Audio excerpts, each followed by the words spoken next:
ललितवा चुम्मा खातिर छोरिया ढोरी के ताला तोड़ल कहुगे।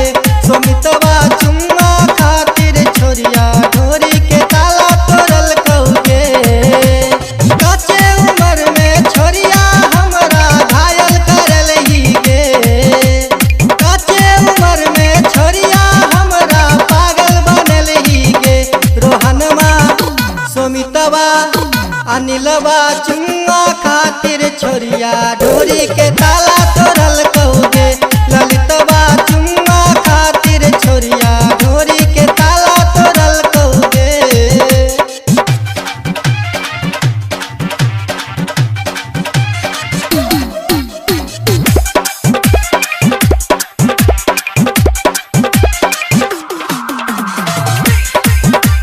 डीजे हरिओम बसंत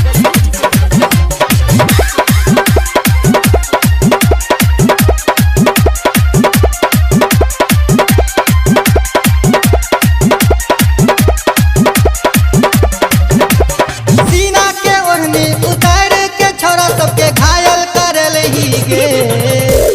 सीना के ओढ़नी उतार के छोरा सबके घायल करल ही गे। सीना के ओढ़नी उतार के छोरा सबके घायल करल ही गे। सुमितवा रंजनमा विशालवा चुम्मा खातिर छोरिया सामान के सिल तोड़ल कहुगे। विशालवा चुम्मा खातिर छोरिया सामान के सिल तोड़ल कहुगे।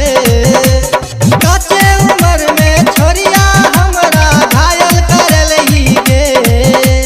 कच्चे उम्र में छोरिया हमरा पागल बनल ही गे। रोहनमा सुमितवा अनिलवा चुम्मा खातिर छोरिया ढोरी के ताला